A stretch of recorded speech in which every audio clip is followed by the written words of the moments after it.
हाँ तो राम राम भाई, कैसे हो आप सब लोग? आई होप सब ठीक हो गए। आज थोड़ी सी लाइटनिंग के ऊपर कॉम्प्रोमाइज कर लेना भाई, क्योंकि रात के बज रहे करीबन करीबन अभी 10 और मैं वीडियो बनाने बैठा हूँ। पूरे दिन से मौसम खराब था और मेरे पास भी टाइम नहीं था। बट आपकी अभी मैं वीडियो बना रहा हूँ, और जो अपना एज मैंने प्रॉमिस किया था आपको कि पार्ट 2 मिलेगा आपको क्यूएनए का देखने का, तो कल आ जाएगा दोपहर 12 बजे। मतलब कल मतलब आज डेट है 31st, तो मतलब 1 अगस्त को आपको सेकंड पार्ट मिल जाएगा। सेकंड क्वेश्चन है देवराज सिंह GYFEM की तरफ से, और वो पूछ रहे भैया after 3 year Kuban university continue English medium में स्टडी प्रोवाइड करती है? हाँ जी भैया, बिल्कुल वो इंग्लिश मीडियम में ही स्टडी प्रोवाइड करती है। It's not a bilingual university. अभी वो फुल्ली इंग्लिश है। आपको 3rd ईयर के बाद 4th year 5th year 6th year total 6 साल आपको इंग्लिश में प्रोवाइड कराई जाएगी। आपका जो भी मेडिकल से रिलेटेड आपकी स्टडीज रहेंगी। उससे अगला क्वेश्चन है हेल्थ केयर 02 की तरफ से। तो उनका क्वेश्चन है भैया मुझे भी एडमिशन कुबान में लेना है, आप यूनिवर्सिटी की 2024 की फीस बता सकते हो, hostel and tuition fees for 6 years please bro. तो देखो ये जो चीज है ये टोटली डिपेंड करती है आपके कंसल्टेंट के ऊपर। आपका कंसल्टेंट आपसे कितने चार्ज करता है और क्या क्या आपको फैसिलिटीज दे रहा है। जैसे कि कई जगह पे प्राइस थोड़े कम ज्यादा हो जाते हैं। जैसे कोई आपको फ्लाइट बुक करके दे रहा है तो आपको ऑफकोर्स आपसे ज्यादा प्राइस लेगा, आपको ज्यादा प्राइस पे करना पड़ेगा। अदरवाइज अगर फ्लाइट आप खुद बुक करते हो तो आपको कम पैसा देना पड़ेगा। और भी कुछ कुछ फैसिलिटीज ऐसी होती है जो आप खुद भी कर सकते हो और आप उनसे भी करवा सकते हो। तो अगर आप उनसे करवाते हो तो आपको उनको पे करना पड़ेगा, अगर आप खुद करते हो तो आपको कम पे करना पड़ेगा। बाकी जो यूनिवर्सिटी की फीस है ऑफिशियल, वो तो किसी को भी नहीं पता, और पता है तो कोई बताएगा भी नहीं आपको। आपके कंसल्टेंट ही बताएंगे, क्योंकि अगर किसी को पता भी है तो उसको गारंटी नहीं है कि वो भैया सही पता है, या हो सकता है गलत भी हो सकती है। ठीक है, तो आप जिस भी कंसल्टेंट के थ्रू जा रहे हो, आप उन्हीं जो उन्होंने आपको बताइए वही आपके लिए आपकी फीस है। ठीक है, अब उसके बाद में जो अगला क्वेश्चन है वो है मान्या गौदा 8292 की तरफ से, और वो पूछे should be right entrance exam to join this university? हाँ जी, आपको एंट्रेंस एग्जाम देना पड़ता है कुमार स्टेट मेडिकल यूनिवर्सिटी के लिए, और वो अगस्त में होता है 15 के बाद 20-25 के आसपास। तो आपको देना पड़ेगा एंट्रेंस एग्जाम। और बेसिक होता है एग्जाम, इतना कोई हार्ड नहीं होता। आपका 11th-12th तक जो आपने पढ़ा उसी के ऊपर बेसिक आता है, और 3 चीजों के ऊपर ही आता है, मेन फिजिक्स केमिस्ट्री और बायो के ऊपर। ठीक है, तो आपको देना पड़ेगा एग्जाम। नेक्स्ट क्वेश्चन है अक्षता कश्यता 8468 की तरफ से, और उन्होंने पूछा है कि इंडियन मैथ्स है या नहीं। तो भैया देखो, इंडियन मैथ्स नहीं है अभी तक, बट बहुत सारे लोग प्लान कर रहे हैं। कुछ हो सकता है आप लोग आओ तब तक स्टार्ट हो चुकी हो। इवन मैं भी प्लान कर रहा हूँ वहाँ पर एक इंडियन मैथ्स स्टार्ट करने की, बट अभी तक कोई श्योरिटी नहीं है इस चीज़ को लेके। बट हो सकता है जब तक आओ तब तक स्टार्ट मिले आपको। काफ़ी सारी कंपनीज है, काफ़ी सारे लोग हैं जो ट्राई कर रहे हैं वहाँ पर मैथ्स स्टार्ट करने की। तो अगर खुल जाती है तो दैट्स गुड, हमारे लिए भी आप लोगों के लिए भी। तो अभी तक नहीं है। ठीक है, उसके बाद में नेक्स्ट क्वेश्चन है ड्रीम स्टेटस 02 की तरफ से, और वो पूछ रहे हैं ब्रो कुबान की ट्यूशन फीस और हॉस्टल फीस कितनी है? वो मैं आपको बता चुका, it's depend on your consultant. तो आप उन्हें से पता कीजिए इनका। और जो अगला क्वेश्चन है, अभी जो क्वेश्चंस हैं इनके ऊपर नाम नहीं किसने पूछा, क्योंकि ये सब मेरे व्हाट्सएप पे बात हुई है लोगों से, तो दैट्स व्हाई।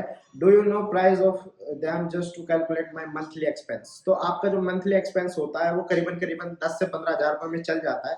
बहुत सारे बच्चे हैं जो 6 हज़ार रुपये में अपना काम चला लेते हैं, बहुत सारे जिनको 15 हज़ार लगते हैं, और बहुत सारे ऐसे भी है जिनको महीने के 30-35 हज़ार भी लगते हैं। तो वो पर्सनली आपका होता है, बट जो एक एवरेज जो 80 to 90% लोग जो लेते हैं वो 10 to 15 के बीच में ही उनका मंथली एक्सपेंस आता है। उसके अंदर आपका ट्रैवलिंग, आपका खाना पीना, आपको थोड़ी बहुत कुछ शॉपिंग करनी हो तो सभी चीजें मिला के आपकी 10 to 15 में हो जाता है। उससे अगला क्वेश्चन है हॉस्टल 1 and 2 पास है क्या, एंड आपका कौन सा नंबर का हॉस्टल है?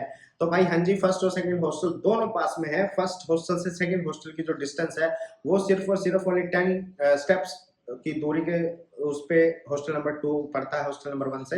मान लो ये वाली बिल्डिंग है वो हॉस्टल नंबर 1 है, और इसी के साथ में हॉस्टल नंबर 2 की बिल्डिंग है।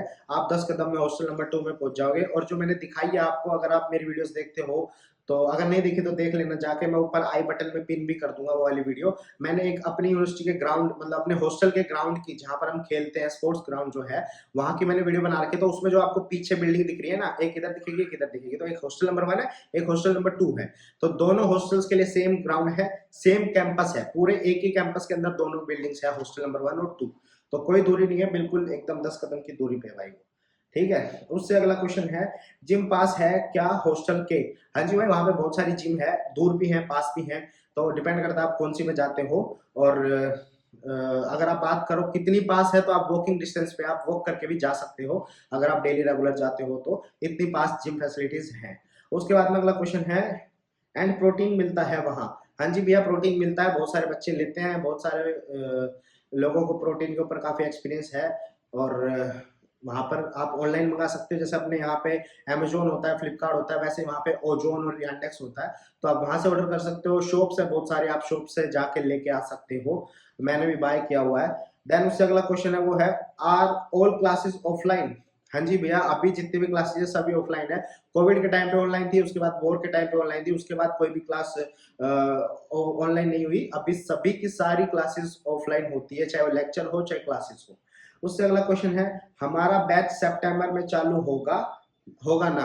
हाँ जी भैया, आपका जो बैच है वो सितंबर में चालू नहीं होगा, आपका बैच चालू होगा 1 नवंबर से। आप वहां पर डिपार्चर करोगे यहाँ से, तो आप करोगे अप्रोक्स अक्टूबर 15 या उसके बाद या उससे थोड़ा पहले, मतलब मिड ऑफ अक्टूबर में आप यहाँ से डिपार्चर करोगे, तो आपकी जो क्लासेस होगी वो 1 नवंबर के आसपास स्टार्ट होंगी। उससे अगला क्वेश्चन है, टोटल कॉस्ट कितना आता है Delhi to Krasnodar by Moscow? देखो, इस चीज के ऊपर मैं आपको एक पर्सनल गाइड करना चाहूंगा। अगर आप कुमार स्टेट मेडिकल यूनिवर्सिटी में पढ़ रहे हो तो आपको क्रास्नोदार जाना पड़ेगा, और आप वाई मॉस्को होके जाते हो तो आपको थोड़ा सा डिफिकल्ट और महंगा पड़ेगा वो, क्योंकि पहले बात आपको यहाँ से दिल्ली से, या फिर आप जहां भी इंडिया के जिस भी स्टेट में रहते हो वहां से फ्लाइट करके आपको मॉस्को जाना पड़ेगा। देन उसके बाद में आपको ट्रेन से क्रास्नोदार जाना पड़ेगा, और उसकी जो मिनिमम डिस्टेंस टाइम है वो है 17 घंटे, 18 घंटे, मिनिमम 18 घंटे। और ज्यादा से ज्यादा जो टाइम लगता है वो लगता है आपको 38 आवर्स, 35 आवर्स, इतना टाइम लगता है बाय ट्रेन। ठीक है, तो अपनी जैसे यहाँ पर स्लीपर या फर्स्ट क्लास वाली जो ट्रेन होती है उनकी टिकट्स आपको मॉस्को तक जो आपको जो उसका एक्सपेंस पड़ता है 5 से 6 7 हज़ार रुपए तक पड़ता है, 4 हज़ार में भी मिल जाती है कभी कभी। और यहाँ से दिल्ली टू मॉस्को जो आपको फ्लाइट पड़ेगी वो करीबन करीबन 20 से 25, कम से कम 20 से 25, और ज्यादा से ज्यादा फिर वो कितनी भी हो सकती है, डिपेंड करता है कि आप किस टाइम पे अपनी फ्लाइट टिकट्स बुक कर रहे हो। ठीक है, तो आपका जो टोटल एक्सपेंस, अभी मैं रिसेंटली आया हूँ लास्ट वीक, तो मेरा जो टोटल एक्सपेंस पड़ा था वो पड़ा था मेरे को 30 के लगा लो आप, क्योंकि अब जो मैं पर्सनल आपको गाइडेंस देना चाहता हूँ वो मैं आपको देता हूँ कि अगर आप दिल्ली से जा रहे हो या फिर आप क्रास्नोदार से भी आ रहे हो, तो क्रास्नोदार से 6 घंटे आपको ट्रेन ट्रैवल करके आपको एक सिटी है सोची, वहीं पे जहां से मैं आया, आपने अगर वो वाला ब्लॉग नहीं देखा तो मैं ऊपर आई बटन में पिन कर दूंगा, वो वाला ब्लॉग देख लेना। आपको 6 घंटे का ट्रैवल करके सोची जाना पड़ेगा, और सोची से आप फ्लाइट लेके आ सकते हो दिल्ली, तो वो वाला आपको सस्ता भी पड़ता है, और जो आपकी जर्नी है वो भी काफी शॉर्ट हो जाती है। आप 18 घंटे 35 घंटे ट्रेन में जो टाइम स्पेंड करोगे वो आपका काफी बच जाता है, और आपके पैसे भी थोड़े कम खर्च होते हैं। क्योंकि देखो, आप अगर मॉस्को जा रहे हो तो वहां पे घूमोगे फिरोगे, हाँ अगर आपको घूमना फिरना है तो you can proceed with Moscow. अगर आपको ऐसा है कि भाई मुझे घर जाना है और मेरे को अपना टाइम नहीं वो करना, मैं घर जाके एंजॉय कर लूंगा या फिर जो भी, तो आप सोची से आइए, वहां से आपको रहने के लिए टाइम कम रहेगा, तो आपके जो होटल का जो खर्चा वो बचेगा, ऊपर से खाना पीना जो बाहर आप खाओगे उसका खर्चा बचेगा। बाकी आप हॉस्टल्स भी ले सकते हो, जैसे कि लास्ट वीक में अभी आया जिस व्लॉग की मैं बात कर रहा हूँ, जो मैंने ऊपर आई बटन में पिन किया हुआ है, रशिया टू इंडिया वाला, उसके अंदर आप देखोगे तो मैं एक हॉस्टल में रुका था, जो कि 800 रुपये 1 नाइट का जो उसका मैंने पे किया था। तो आप वैसे हॉस्टल भी ले सकते हो, वहाँ पे ऑल ओवर रशिया में आपको इजिली हॉस्टल्स अवेलेबल हो जाते हैं हर सिटी में। तो आप अगर मॉस्को भी जा रहे हो तो आप होटल लो, फ्लैट लो, अपार्टमेंट लो, या आप हॉस्टल लो, वो आपके ऊपर है। बट जो सबसे सस्ता पड़ता है वो हॉस्टल का पड़ता है। वहाँ पे किचन होती है प्रॉपर, खाने बनाने के लिए पूरे इक्विपमेंट्स होते हैं, आप सिर्फ आपको जो भी खाना है वो बाहर से खरीद के लाइए, और आप वहाँ पर बना सकते हो उनके किचन में उनके यूटेंसिल्स यूज करके। वो हॉस्टल वालों की तरफ से ही यूटेंसिल्स वगैरह, गैस वगैरह सब कुछ, बर्नर सब वो प्रोवाइड करते हैं। तो आप वहाँ पे खाना भी कुक करके खा सकते हो अपनी मनपसंद का, और आपके वहाँ पर भी पैसे बच जाएंगे, आप सस्ते में घर पहुंच जाओगे। ठीक है, तो अगर आपको दिल्ली से क्रास्नोदार ट्रैवल करना है तो आप दिल्ली टू सोची की फ्लाइट बुक करो और सोची से फिर आगे आप 6 घंटे की ट्रेन बुक कर लो करासुदार के लिए। आपके लिए वो सबसे बेस्ट ऑप्शन है, सस्ता होता है वो, और आपको शॉर्ट पीरियड ऑफ जर्नी आपको मिलती है। वहाँ पे आपको ज़्यादा थकावट भी नहीं होगी, आप परेशान भी नहीं होगे, आपको अपने लगेज को ज़्यादा उठा उठा के भी नहीं रखना पड़ेगा। ठीक है, उसके बाद में जो नेक्स्ट क्वेश्चन है वो है कि भैया पर एरोफ्लोट की टिकट बुक करनी नहीं आ रही। तो अगर आपको एरोफ्लोट की टिकट बुक करनी नहीं आ रही तो मैंने उसके ऊपर भी एक स्पेसिफिक वीडियो बना रखी है, वो भी मैं ऊपर आई बटन में पिन कर दूंगा, आप देखना चाहो तो देख सकते हो। बाकी फ्लाइट बुक करना तो इज क्वाइट इजी, आजकल सबको आती है, या फिर आप किसी जो ट्रैवल एजेंट्स होते हैं आप वहां पे जाके आप बुक करा सकते हो। बट जो इन भैया का जो पूछने का क्वेश्चन है, जो क्वेश्चन उन्होंने पूछा उसका मतलब क्या है वो मैं समझ गया। वो इसलिए नहीं हो रही भैया आपसे क्योंकि अभी जो एरोफ्लोट है सैंक्शंस की वजह से सिर्फ उसकी पेमेंट रूबल्स में आप कर सकते हो, आपके इंडियन कार्ड काम नहीं आएंगे, ना ही आपकी इंडियन करेंसी काम आएगी, तो आपको रूबल्स में पे करने पड़ेंगे। और ये किसी भैया ने मेरे से क्वेश्चन व्हाट्सएप पे पूछा था, तो मैंने उनको बोला भी था कि अगर आपको ऐसी कुछ दिक्कत आ रही है तो मैं आपकी हेल्प कर दूंगा, आप मुझे INR भेज देना, मैं अपना कार्ड दे दूंगा और उसमें रूबल होंगे, आप मेरे कार्ड से अपनी टिकट बुक कर सकते हो। तो वो भैया बोले ठीक है भैया, जब मुझे बुक करनी होगी तो मैं आपको बोल दूंगा, आप मेरी करवा देना। ठीक है, बाकी अगर आपका कोई पहले से वहां पे फ्रेंड है, रिलेटिव है रशिया के अंदर जो आपको रूबल्स प्रोवाइड करा सके रशियन कार्ड के साथ, तो आप उनके साथ भी कांटेक्ट करके अपनी फ्लाइट टिकट्स बुक कर सकते हो। बाकी इंडियन करेंसी या फिर किसी और करेंसी से आप नहीं बुक कर सकते, आपको चाहिए होगी रूबल्स ही, जो रशिया की करेंसी है उसी से आप पेमेंट कर सकते हो और उसी से आपकी टिकट बुक होगी, अदरवाइज नहीं होगी। तो जो दिक्कत आ रही है वो यही आ रही है।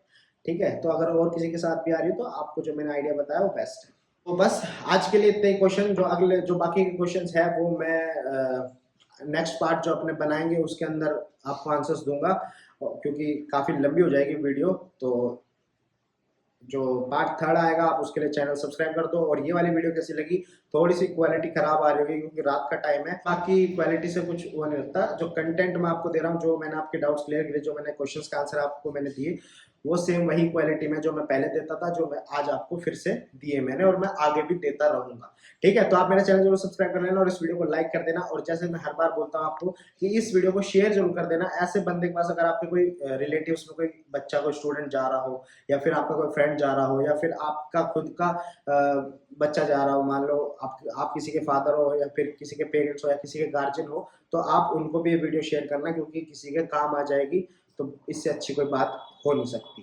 ठीक है, तो बस इसी के साथ आज की वीडियो खत्म करते हैं। Stay tuned, be happy, be healthy, Ram Ram.